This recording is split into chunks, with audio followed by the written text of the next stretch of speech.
Hello, friends. Let's discuss current affairs. And today's first questions on something that's pretty topical. Which country's surveillance balloon over the Atlantic Ocean was recently shot down by the United States military fighter jets? Chinese balloon. That's a balloon, my friends. They shot down four of them, and the U.S. government has admitted that at least two of them were benign, miss harmless. But the one that you see on the screen there is, was the size of three school buses. Now that must be pretty large. Now this was shot down, after it had traversed the whole of, the United States. That is from west coast to east coast. So, you know, they found some surveillance equipment over it, radio antenna equipment and all. Now, the thing is, the US has said that this was all, surveillance or intelligence collection equipment, while the Chinese have maintained that this was all for meteorological research. Meteorological research, that is weather research. Now, the kind of equipment found here on this particular balloon isn't something that would match the needs of meteorological research. They go beyond that, and that's what the US is claiming. The US is saying that this is all for surveillance, surveillance of military sites, spying essentially on military sites, reconnaissance and all that stuff. So, how big was this balloon? Well, you see this here. This is the balloon, okay, and look at the payload. This is a payload, you see it basically right there, hanging below it. The payload was about 30 meters, anywhere between 20 and 30 meters. That would be what, about somewhere around 42 to 46 to 60 feet, 62 feet. That's a lot of it, man. So 90 feet, I'm so sorry. 90 feet. So 60 to 90 feet, that's a lot of it. And you see, this is the Statue of Liberty.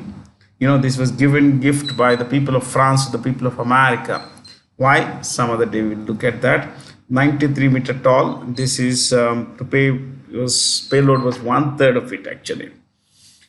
Okay, so always this huge thing about the Chinese stuff. One report has said that the Chinese are past masters, that is, they have been experts at releasing these kinds of balloons in different parts of the world, including one that was spotted in India way back in 1978. It was spotted over Allahabad, okay, Prayagraj. In those days, it was called Allahabad. Now we call it Prayagraj. So 1978 is some time, my friends, isn't it? Some 45 years back, it was found over Prayagraj. Anyway, these kinds of things are pretty ordinary, pretty common, and it's just that the Chinese have been found. Yes. Would you want to know about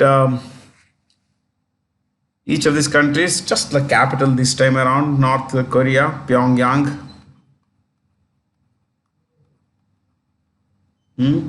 Iran's Tehran. Moscow is where the government of Russian Federation sits. China, we all know, is Beijing. The capital is Beijing. Cuba, Havana. And in the case of Cuba, President Miguel Canel Diaz. That's the president of Cuba. Only the third president since 1959. There was the first guy was Fidel Castro, followed by his brother Raul Castro, and now Miguel Canel Diaz. Okay, there we go. And by the way, this F-22 is nicknamed the Raptor. The fighter aircraft is nicknamed the Raptor. That's it. Who broke the record for the most Grammy wins of any artist, winning her or his 32nd prize? Her, actually. Beyonce Knowles. This is the most, I would say, beautiful Beyonce Knowles. And Beyonce is considered the greatest, one of the greatest woman musicians of all time. She also happens to be the highest earning black musician of all time. Highest earning black woman musician of all time. Yeah, that's important. Woman musician. Okay. and she's won 32 Grammys. That's what Grammy is, the Oscar of the movie, film. Sorry, Grammy is Oscar of the music industry. Okay, see, Oscars film. Okay, Grammys. We're talking about the US actually. Yeah, music. Then we have Tony Awards. They are given for theater, dramas, and all that. And then we have Emmy, which is for television, which is for TV. These are called the four awards, the four highest awards in the four major disciplines of entertainment and culture. So, Beyonce, if you would listen to her, if you would be interested, I would suggest two albums. One is Lemonade, considered her best album. It's also her highest selling album, Lemonade. And the second one is Everything is Love. It's really good stuff, my friends. This album is Everything is Love. Sorry. Everything is Love. Great stuff. So I'll just give you 3 Grammy Awards this time. Okay, 65th Grammy Awards. 65th Grammy Awards. We'll write only 3 categories. So 65th Grammy. Okay. Record of the year. Record means album. Record of the year. LP. Long LP record. Long playing record. Okay. Record of the year. About Damn Time.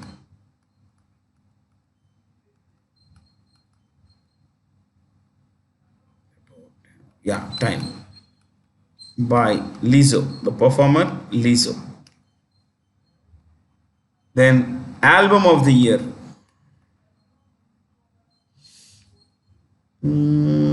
Harry's House. Harry's House.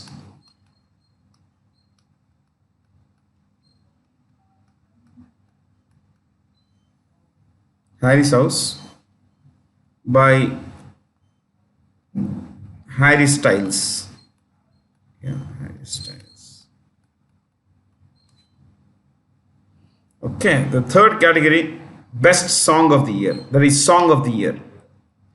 Oh, it is a terrific song, my friends. Just Like That. Please listen to it. That's the title. Just Like That. The guy who wrote it is Brian. No, not Brian. Yeah, sorry, not Brian. This morning I was discussing this. It's Bonnie. It's like Bonnie M singer. Yeah, but it's not different. Sorry. Just Like That. JLT we call it. Yeah. Bonnie. Maybe when I say Bonnie, many people would say, music lovers would say Bonnie M. Bonnie M. That is Boney. This is Bonnie. Bonnie. Bonnie Riot. Bonnie Riot. Singer, writer, Bonnie Riot. No, it's Raitt. Bonnie Raitt. I'm so sorry. Hey, you know what? There is this pronunciation of a word that most people get incorrect. We often say raised platform is dais. It is days. This is the right spelling. These are right spelling. How do you pronounce it? Days. Days. Say that. This is days. Okay.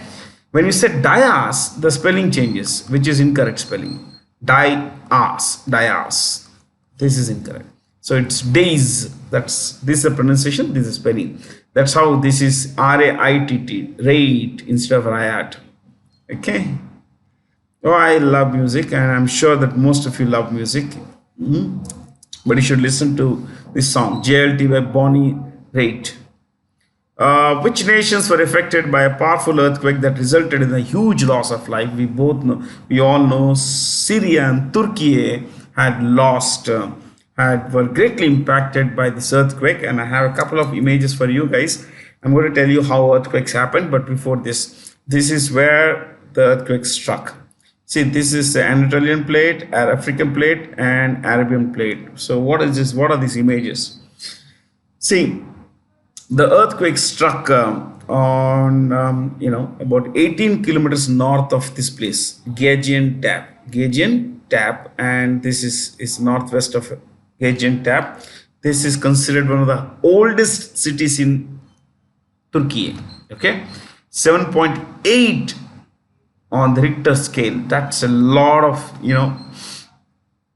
magnitude, a lot of intensity. And the magnitude, what is magnitude, what is intensity, I'm going to tell you. I'm going to tell you how these things that you see on the screen, plates, work, and I'm going to tell you about how earthquakes, what are the things that you should know about earthquakes, what are the words. Okay, let's look at this. See, this earthquake, you've read a lot, you've seen that about more than 40,000 people have died in this earthquake. Now, what's mentioned is Anatolian plate, the African plate, and the Arabian plate. And the right image, you find the names of a lot of plates. Eurasian plate, Indian plate there, in red there. The Arabian plate, the Caribbean plate, the African, the Pacific plate, plenty of plates. So what's a plate? A plate is a major chunk of rock, continuous rock. Now, see the Earth's surface from where you are seated. Let's say you just look at the floor. You'll find either tiles or stones or something, some kind of flooring. The Earth's crust is made of stone, isn't it? It's made of rock. Technically, rock, not stone, rock.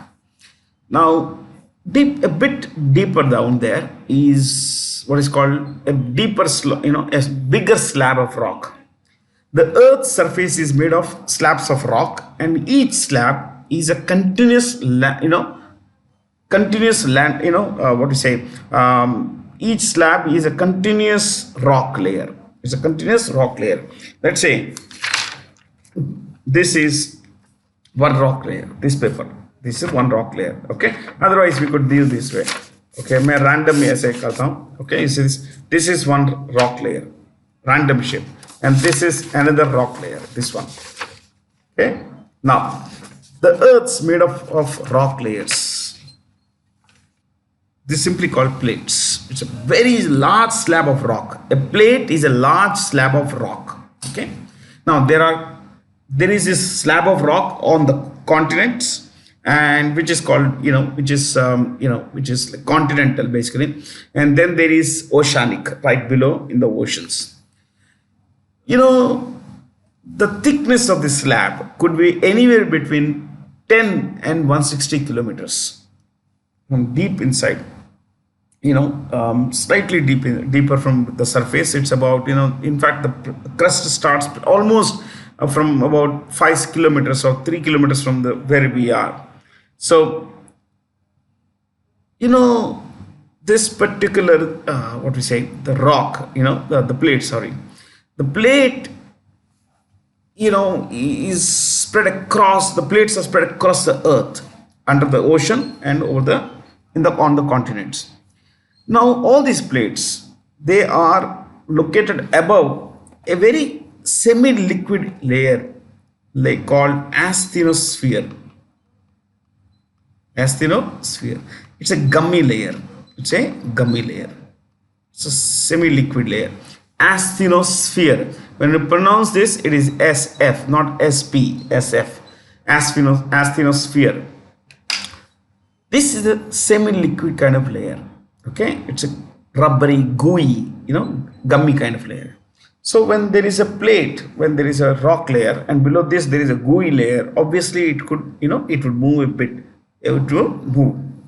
Now all these plates you see on the right there, you find plenty of plates, Indian plate, African plate, Australian plate, and all these things.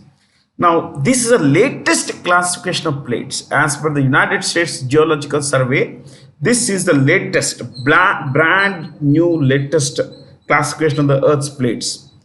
Now, what it effectively tells you is this entire thing is one continuous, so this African plate, you see this here? This is one large slab of rock, egg rock. It's continuous rock below deep downside. Okay, see this North American plate, how big it is. Oh my God, look at this. This is all one rock. Okay, now in the Indian plate, you see this again. The Indian plate is also very large. Now I want you to understand something here, that these, these layers, this plate over this rock layer would move a bit here and there. Now at the margins of the plates, let's say for example this plate, there are three plates in this region. Arabian plate, this is the Arabian plate, you can see this line here.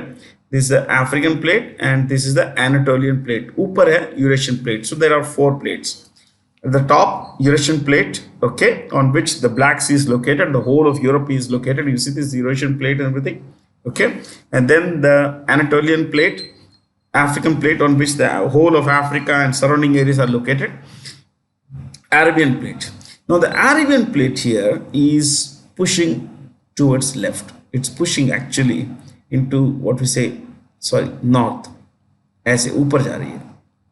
It is pushing into the Eurasian plate, like this. This is also here, it's pushing into the European plate. When it's pushing into the European plate, what's happening is that the Anatolian plate here is going towards west. It's pushing west. It's pushing west.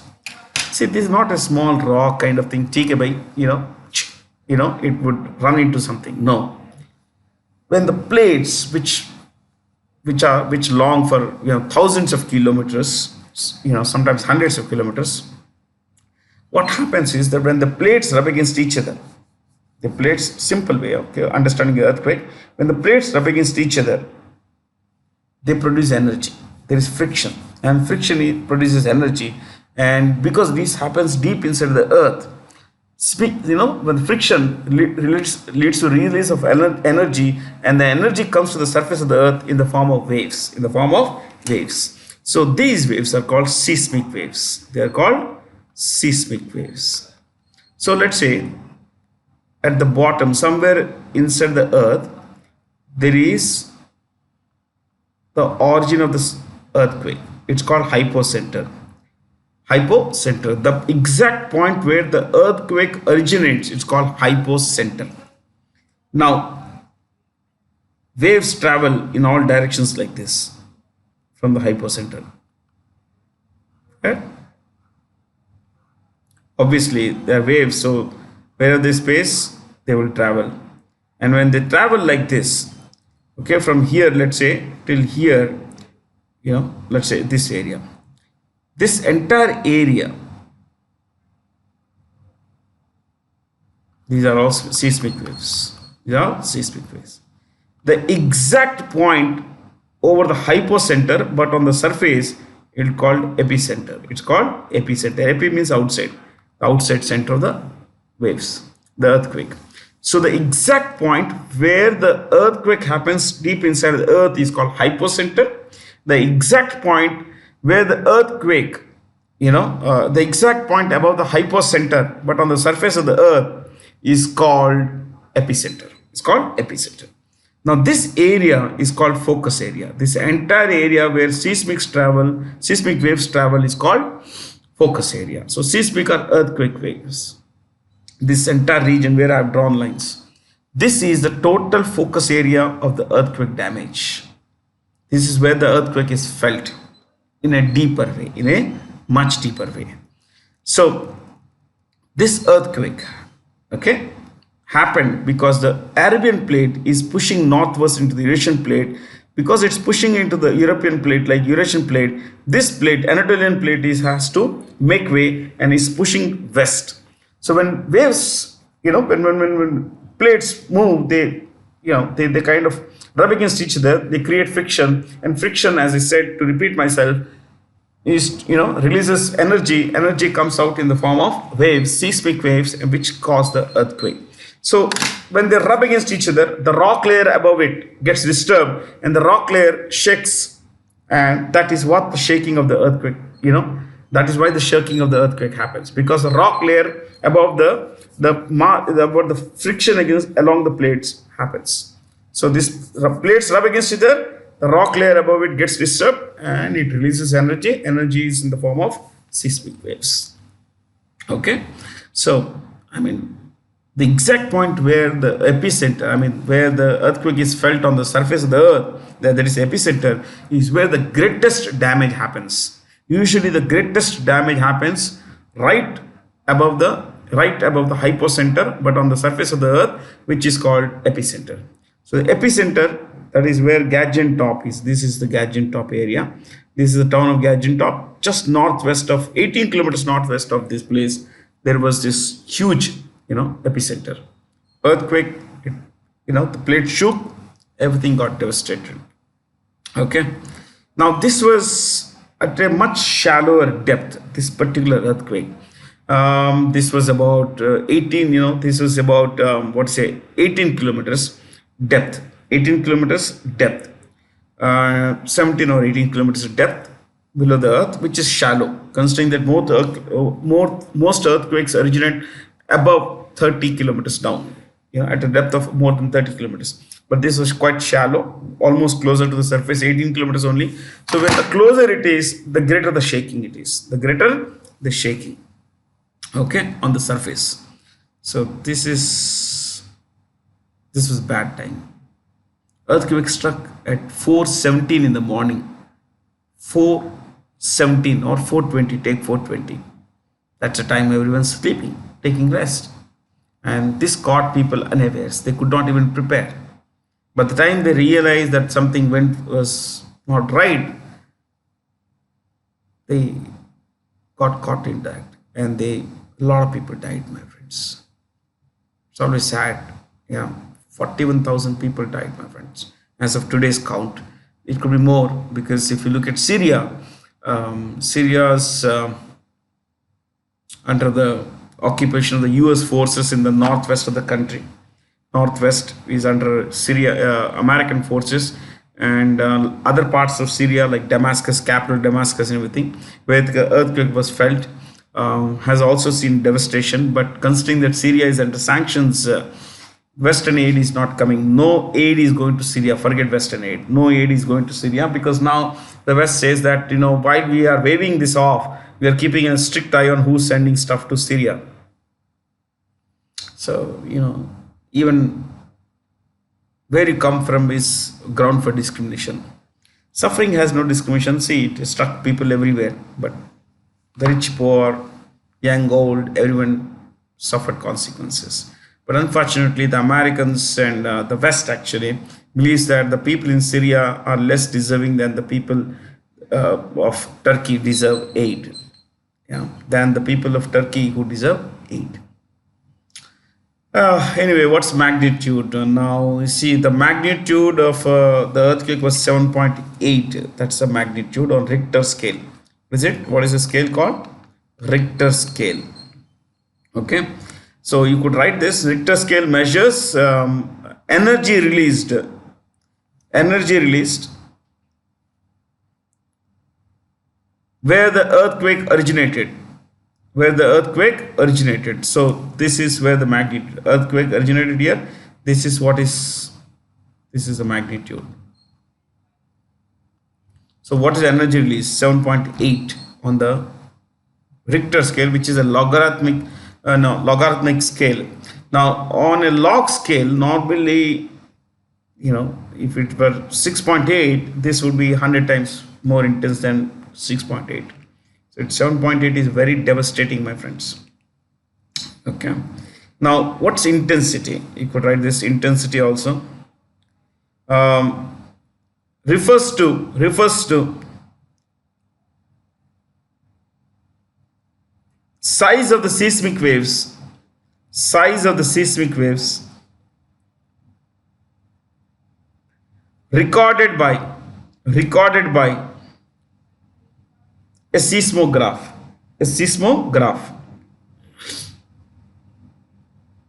Seismic waves sometimes are longer, deeper, so it depends on that. See, what most people have not seen is that destruction is a function of the stability of the structures. People live in concrete structures, built on shaky ground. Obviously, if it's made of poor quality of materials, cement and everything, things will go bad. So in Turkey, this is a major issue now. Building permits were given, center, left and right. No one was supervising the construction of buildings. There was, because of corruption and other things, political issues. So what happened is that while the Turkish Association of Engineers had written to the president of the country, the prime minister and the housing ministry that, look, permissions are being given for building houses and everything on this particular fault line. This is called where, fault line, this areas basically. So we believe that this any earthquake would lead to maximum casualties, because the construction being permitted by the ministry is not in line with the principles or the guidelines given out by the Association of Engineers and Architects. These plates keep moving all the time. It's nothing new. Thousands of earthquakes happen every day. Most are imperceptible. We won't even feel that there's been an earthquake. Now 110 years back, 11 crore years back. Okay, shall I tell you this? Okay, let me tell you. So the Indian plate was here. Okay, the Indian plate was here, and this was the Eurasian plate. Okay, the Indian plate here, very large landmass, and around 110 million years back, that is 1 million is 10 lakh, so that's 11 crore years back. 11 crore years back, the Indian plate began to move northwest, northeast. Okay? Between the Eurasian plate and the Indian plate here, India was here. Okay, the Indian plate was here. Between these two, there was a water body called Tethys Sea, Samudra, Tethys Sea.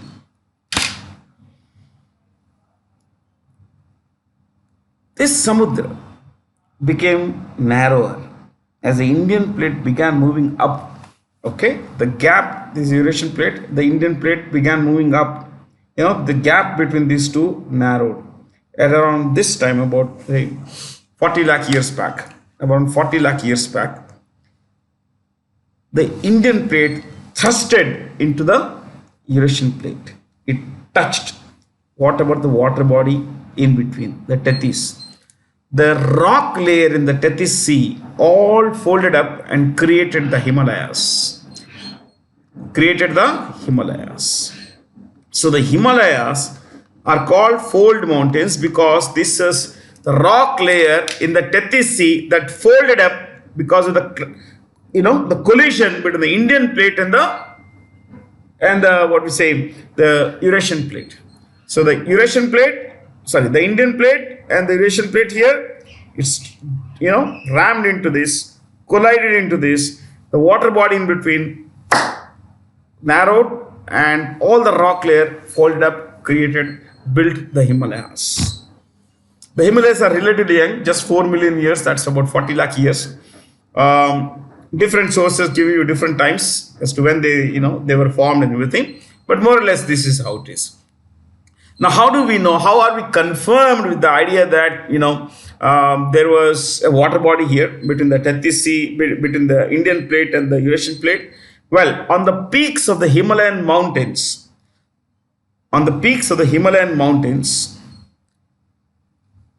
the fossils of the marine animals that lived in the Tethys Sea can be found. Yes, on the peaks, the tall peaks of the Himalayan mountain range, the fossils of the marine animals that lived in the Tethys Sea are found. Otherwise, how can marine animals go up a mountain? You need to understand this. Okay. So there is another way of earthquake, happening. One is rubbing against each other.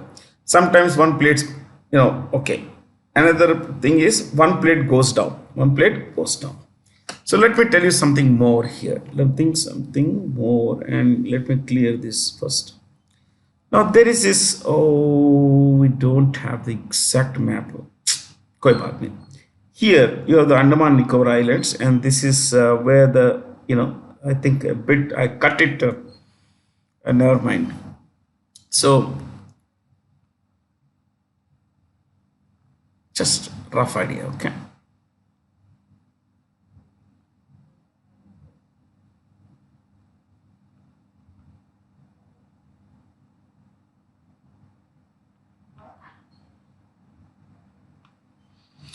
So these are Andaman Nicobar Islands, and this is Indonesia. In fact, the southernmost point of Andaman Nicobar Islands is Indira Point, which is 150 kilometers from Indonesia. Now think about this. There is this Indonesian plate here, Indian plate. You got it? Indian plate, and यहाँ पे एक Indonesian plate, also called, some people call it Sunda plate. See, not all the plates. For example, there are some major plates, there are some minor plates. These are minor plates. Anatolian plate, Arabian plate are two minor plates. They are called chota plates. Some are major plates. Like in Indian plate is a major plate. African major plate. Okay, look at Pacific. It's a huge plate. This is entire Pacific. Very, very big plate. Where is it, man? This is the Pacific plate. Now, on December 26, 2004, the Indian plate and the Indonesian plate, let's call it Sunda plate or Indonesian plate, they collided. They collided along a fault line of 440 kilometers. 440 kilometers they collided. Okay. Now the Indian plate went down. This is called subduction. The Indian plate, as they collided, it went down, but water needs equilibrium because the earthquake happened deep inside the earth, deep inside the ocean. This oceanic, earthquake below the ocean. So what happened is, when they were in equilibrium, two plates, water quantity, it went down, the Indian plate went down. So a big wave of water came onto the other side to maintain equilibrium. But then, will the wave stop there? No, it creates another wave. So it's a ripple effect. So what happened was this. The tsunami started. One big wave. It went till the tsunami reached till, from here it started, let's say. It started here. It traveled like this. It traveled the whole of the African continent at a speed of, it started here and it reached, India. This is where the earthquake struck, and this is where the tsunami started.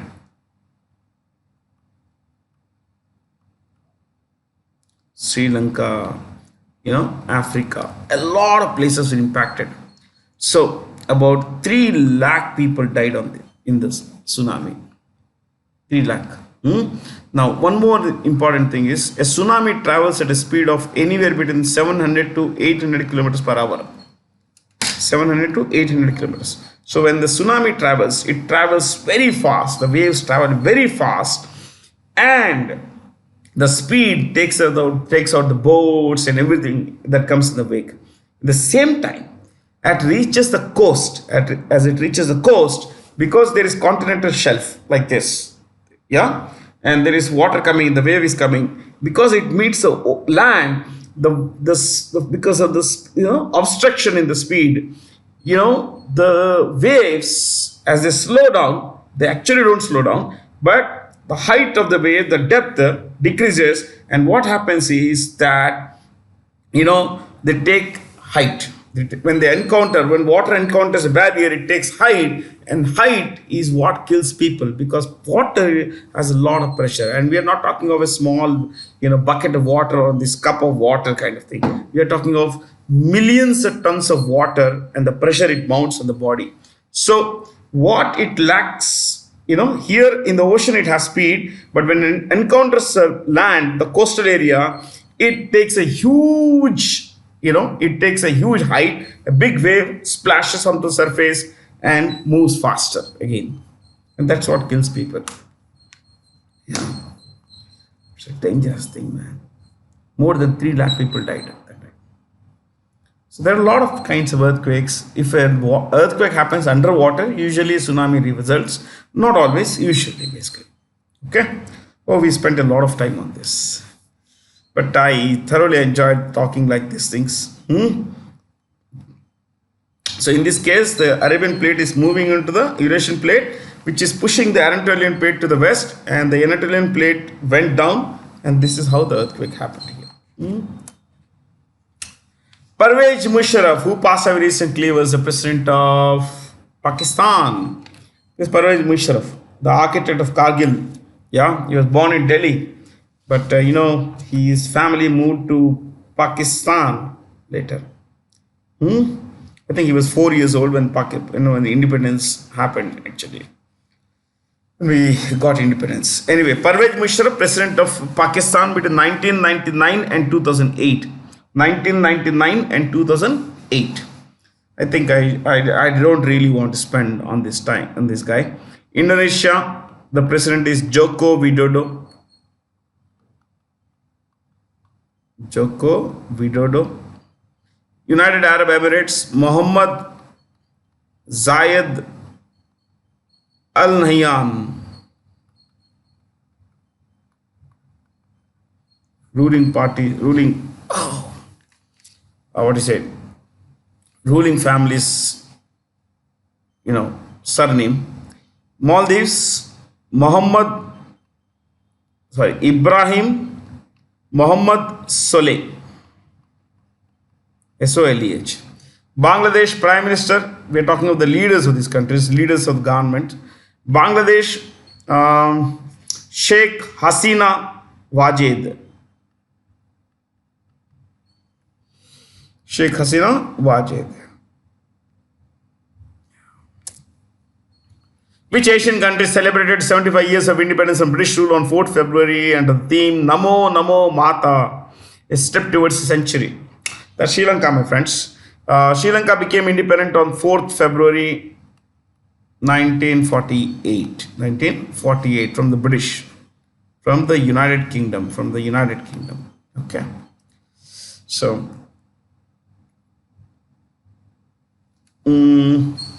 same year, even Myanmar got independence. 1948, Myanmar, Sri Lanka got independence in 1948. You see this here? This word, strait, simply means a narrow channel of water. A narrow channel of water that separates two land bodies is called a strait. A narrow channel of water that separates two land bodies is called a strait. This is a Park Strait. Okay, yeah. So, this is the southernmost point of mainland India.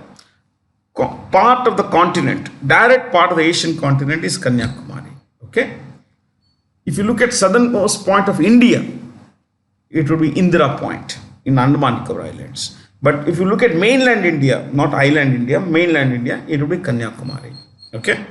Anwar Ibrahim is the Prime Minister of Malaysia. Anwar Ibrahim.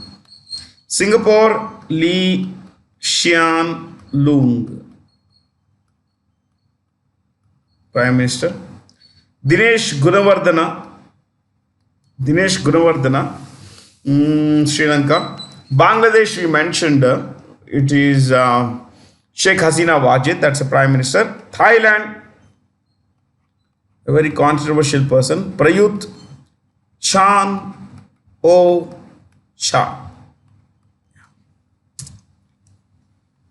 Vani Jairam, a three-time winner of National Film Awards for Best Female Playback Singer, passed away recently.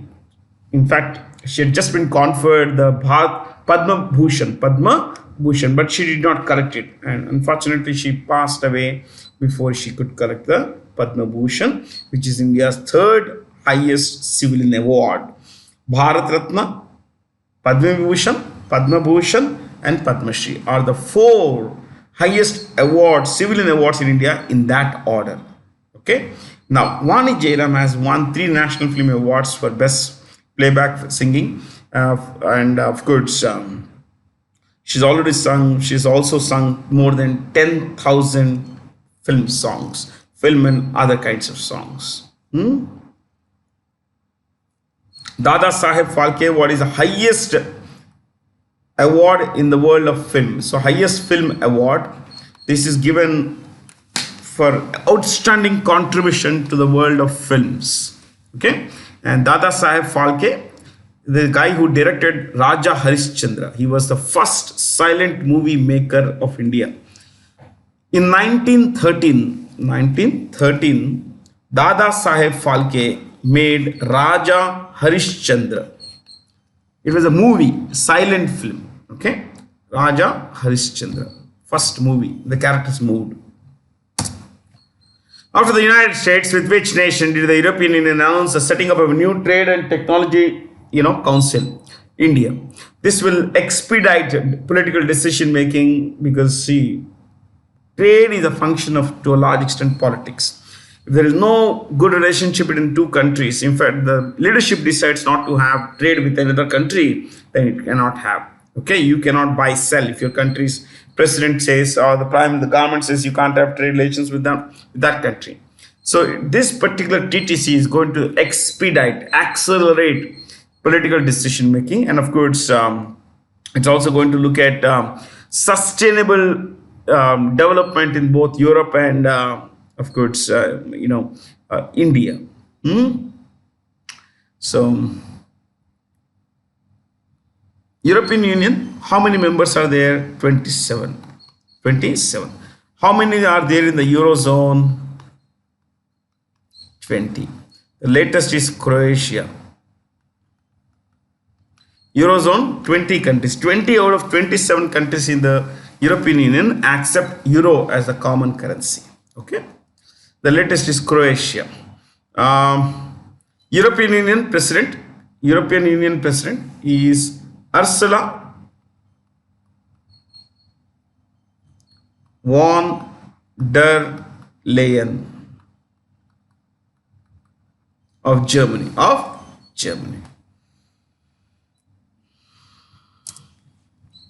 Among which nations a trilateral framework to collaborate on nuclear energy and explore opportunities in the Indonesian region has been formed? France, UAE have come together with India to form this framework. Okay, to build this framework. I think we discussed the UAE. France's president is Emmanuel Macron.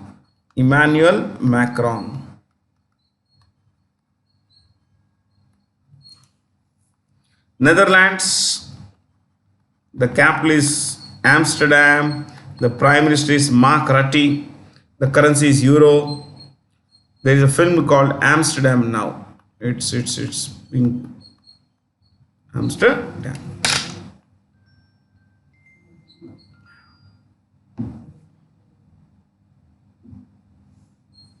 Okay.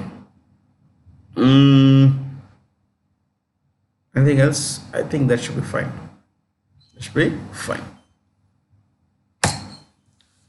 You know why it's called Netherlands? Because 27%, 26% of the country's land is below sea level. It's on the Atlantic coast. Netherlands is also called lowlands. Neither means low, under, lands, underlands. 26% of the country's land is below sea level. In fact, 17% is below sea level. 26% is more or less at par with the sea, or just above 1 meter, about 1 meter above the sea. That's very low lying actually. SEBI has strengthened the framework for green bonds by introducing the concept of blue and yellow bonds as new modes of sustainable finance. Identify the correct statements regarding these bonds. A and B. Green bonds for sustainable development, especially agriculture and everything. Greening the forest and all that. Solar energy gets yellow bonds, and maritime sector blue bonds. Okay, so I think this is fairly easy actually. GM is genetically modified.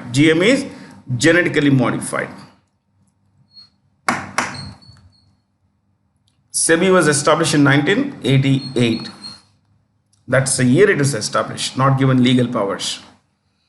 It's a regulator of the banking sector. Sorry, stock market. Owing to the spread of H5N1 bird flu virus, which country witnessed the death of around 585 sea lions and around 55,000 wild birds in recent weeks. Peru. This is Peru. The third biggest country in South America.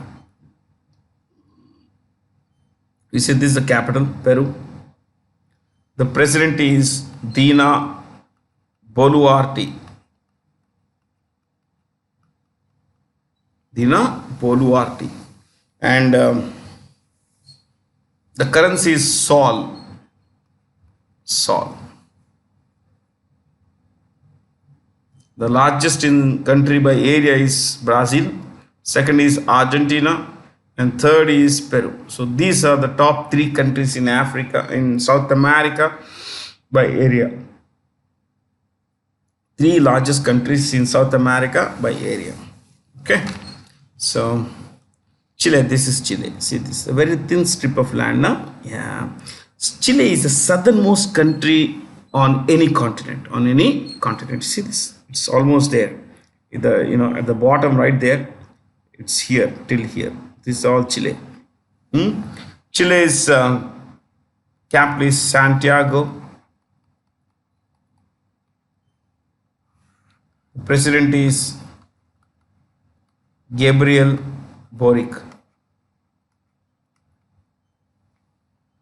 Currency is peso. P-E-S-O. Which is the first Indian financial technology company to allow cross-border UPI payments, unified payments interface. Now you can send money to or receive money from someone abroad. There is PhonePe. There is PhonePe. PhonePe is owned by Walmart. It's owned by Walmart. But who started PhonePe? Three guys started PhonePe. Rahul Chari, Samir Nigam, and Virgin Engineer.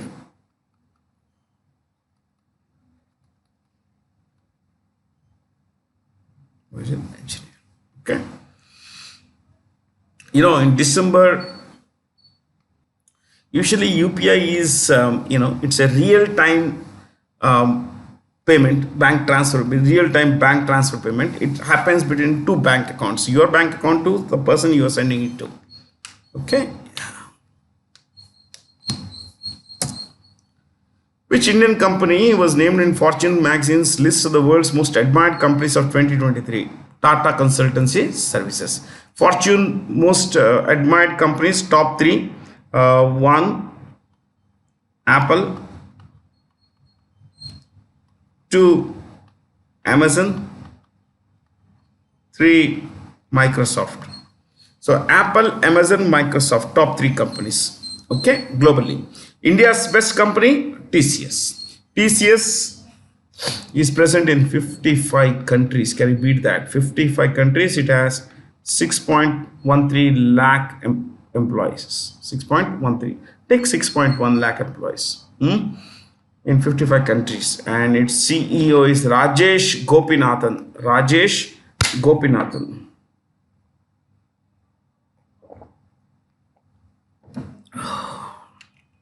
Okay. Adani is in trouble. Reliance Industries, Mukesh Ambani. Salil Parekh is the CEO of Infosys. Salil Parekh. Wipro, Thierry Delaporte.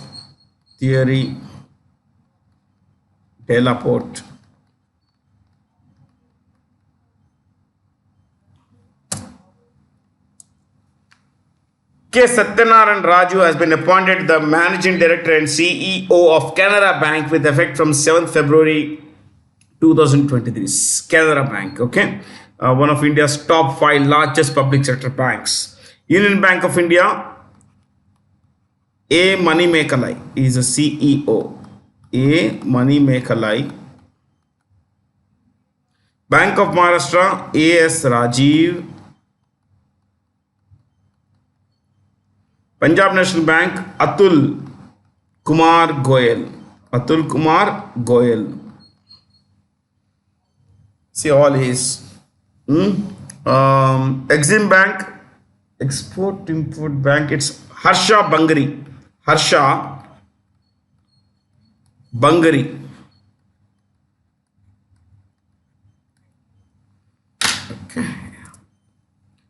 Which Indian university will receive the heritage tag from UNESCO for being the world's first living heritage university? Vishwa Bharati University, set up by Sri Gurudev Rabindranath Tagore. Okay. Now, this is also an institute of national importance. This is important to write. Institute of national importance. Okay. Look at choice D. This was the Indian Institute of Science is, was started by Jamshedji Tata. Jamshedji Tata and Krishna Raja Wadiyar. Krishna Raja Wadiyar, the fourth of the Mysore royal family. Banaras Hindu University, started by 4 persons. Pandit Madan Mohan Malviya, Pandit Madan Mohan Malviya, then the Maharaja of Dungarpur. You know this? There is a place called Dungarpur. Maharaja of Dungarpur. Rameshwar Singh, Maharaja of Dungarpur, Rameshwar Singh. Then the Maharaja of Banaras,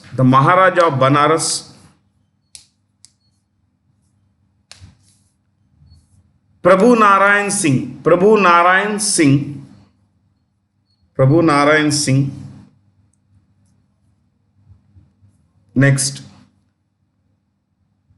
and Sundar Lal, he was a lawyer. Sundar Lal. India's Lifestyles for the Environment initiative could cut over 2 billion tons of carbon dioxide emissions by 2030, says the International Energy Agency, which is based in Paris, France. You could write this. Head office, Paris, France. 31 members, and headed by Fatih Birol of Turkey. Fatih Birol. You know what's there in Rome? The Food and Agricultural Organization. In Madrid, you would find the World Tourism Organization. If I say WTO, it could be World Trade Organization also. This is World Tourism Organization. London,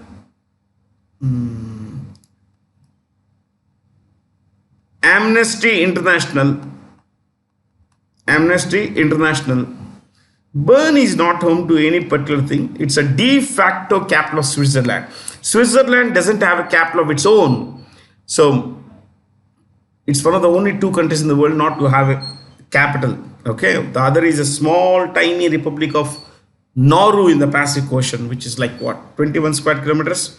And this one, Switzerland doesn't have a capital city. By law, that is de jure, it does not have a capital, but the place where the government sits is Bern, and Bern is called the de facto capital of Switzerland. Okay. India Energy Week, the only international energy event supported at the highest level of Indian government, was recently inaugurated by Prime Minister Modi at Bengaluru, Karnataka. So we could write just extra stuff here. Yeah. Hardeep Singh Puri.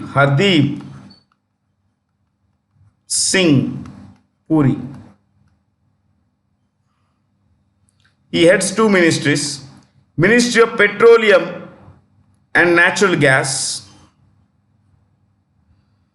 Ministry of Petroleum and Natural Gas,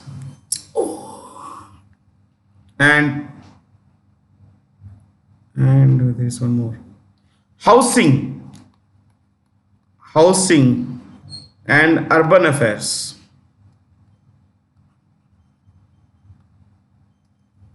Housing and Urban Affairs. Yeah. The Union government set up a panel on the digital competition law to examine various regulatory aspects in dealing with challenges emerging from the digital economy. It will be headed by the Corporate Affairs Secretary Manoj Govil. There's hardly anything to discuss here. This is the current Foreign Secretary of India, Vinay Mohan Kwatra. I think he's the current Foreign Secretary. Yeah. There's hardly anything to discuss here. Identify the correct statements about the RBI's bi-monthly monetary policy released on the 8th of February this year. Policy repo rate. We all know repo rate is the rate of interest charged by the RBI on long-term loans to, short-term loans to the commercial banks. So repo rate, interest rate charged by the RBI on short-term loans. How short? In brackets, less than 1 year. Less than 1 year, short-term loans to the commercial banks. So it's been increased.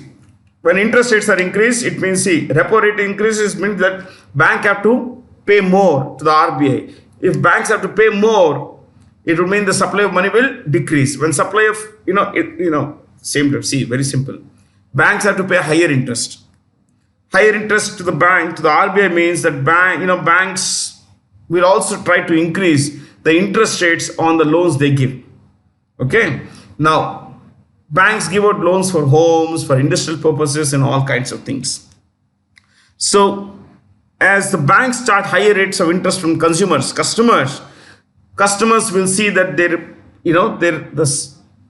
the money with them will decrease. Interest rates outgo, interest expense is higher. So the money with you decreases. As the money with you decreases, your capacity to buy stuff also decreases, which will reduce your purchasing power, which will lead to a decrease in demand for goods and services, which will lead to a decrease in prices. And that's a hope behind this. Reduction in inflation. Okay.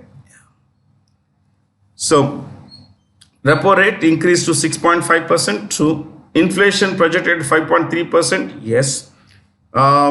Real GDP growth projected at 6.4%, which effectively means that growth will be, see, the projected nominal नाम के लिए interest, GDP growth is 10.5% in the coming financial year, which means you have to deduct inflation of 4% from this, and that is where you will get real.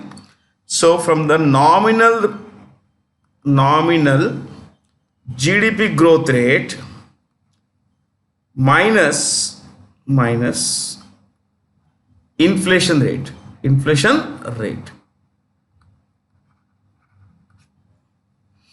Okay, so here again it says repo rate was increased by 6 point. No, it is not. It is, the repo rate is 6.5% right now. Okay.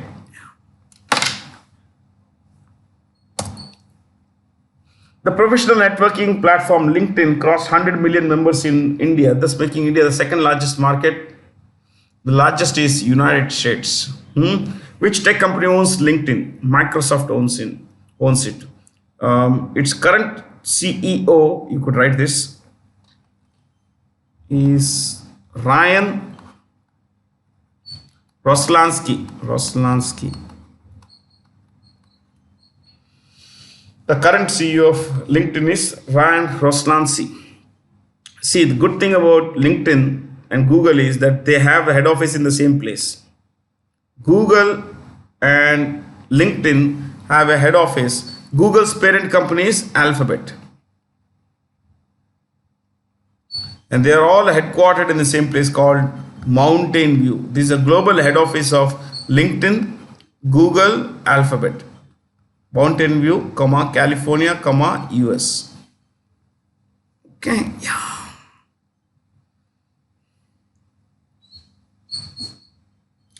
Tim Cook is a CEO of Apple.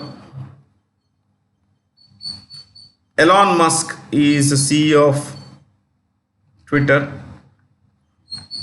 IBM, Arvind Krishna. Google, Sundar Rajan Pichai. Which Indian company has successfully completed the successful test firing? Has successfully completed that, in fact, it should be has completed a successful test firing of the world's first single piece 3D, three-dimensional printed engine, AgniLet. This UGCOURCES, whose CEO, you could write this, CEO is Srinath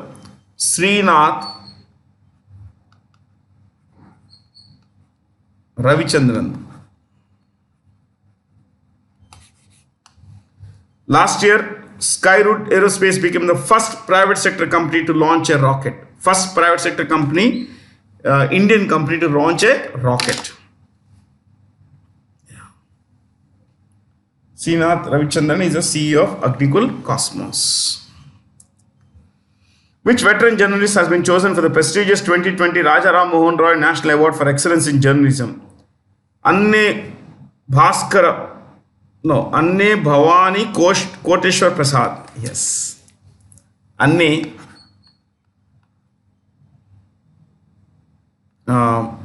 Bhavani Koteshwar Prasad.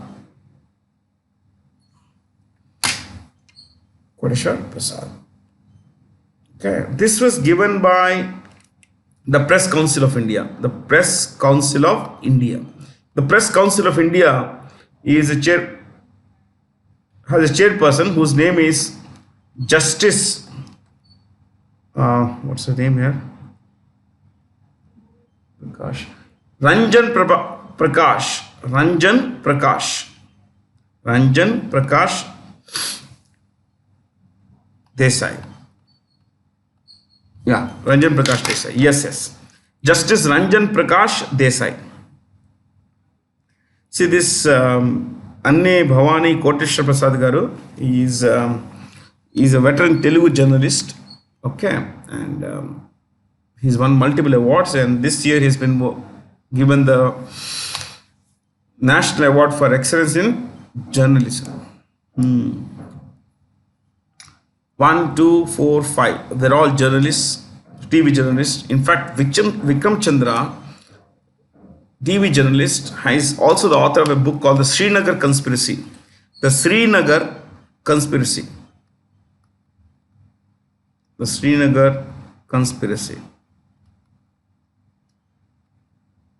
Now, one more thing. There's another Vikram Chandra who is the author of Sacred Games TV series. Okay, he's also the author of books like Red Earth, EARTH, and Pouring Rain. It's one book, Red Earth and Pouring Rain. I have read all the books of that author, Vikram Chandra. I have not read this Srinagar Conspiracy, but it became quite famous. From which company has the Tata Group led Tata Group led carrier Air India signed agreements for about 500 new planes worth more than $100 billion at least prices? Airbus and Boeing. Airbus is a European company owned by the governments of UK, Spain, France, Belgium, Germany. What is that? Something is missing. Netherlands. Mainly these companies. And yeah, Italy also. Okay. So, but this is a private sector company. Boeing is a private sector company. It's an American company whose CEO is Dave Calhoun.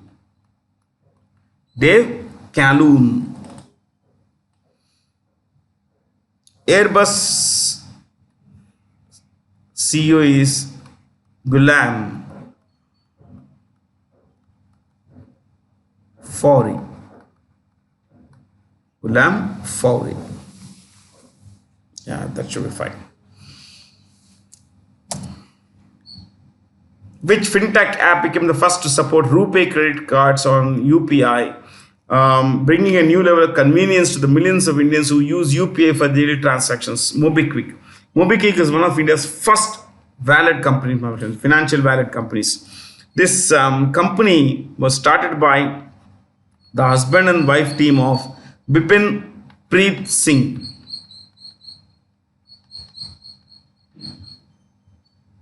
Bipin Preet Singh and the wife Upasana Thakur. Upasana Thakur. Okay.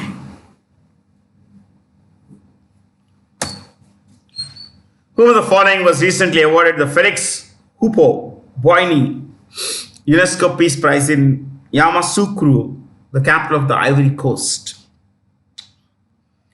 Angela Merkel. See, this is Boigny. Okay. He was the president of Ivory Coast. Boigny was the president of Ivory Coast since between the year 1960. That's when Ivory Coast became independent of French control, till his death in 1993. He was president of Ivory Coast. And you know what? He was called the Sage of Africa. The Sage of Africa. The Sage of Africa. Yamoussoukro. But you know, Yamoussoukro is not the main city in the Ivory Coast. The main city is a place called Abidjan. Don't write Abidjan. And as far as Yamoussoukro is concerned, while this guy was a benign chap, a good chap, unlike many dictators in Africa, he moved the capital from Abidjan to Yamoussoukro in the center of the city, in the center of the country, more or less center, interior. Yeah. Why was it called Ivory Coast? Why is it called Ivory Coast? The actual French name is Côte d'Ivoire or Côte d'Ivoire. But Ivory Coast, because when the Europeans came here, they found, ivory, the teeth of elephants, being available in abundance in this place. So Ivory Coast. Yeah. Plenty of reasons for us to learn, my friends. Plenty of them. The former Chancellor of Germany, Angela Merkel, former Prime Minister of UK, Boris Johnson, Nobel laureate and former Chief Counselor of the State of Myanmar, Aung San Suu Kyi. KYI is pronounced CHI. Chi. She is in jail now, of course.